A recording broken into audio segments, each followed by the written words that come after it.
You ask Tiger to calculate. This deals with the order of operations. The final result is negative 243. Let's solve it step by step.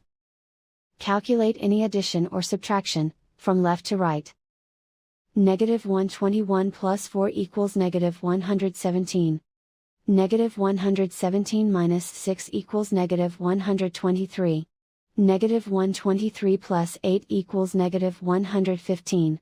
Negative 115 minus 6 equals negative 121.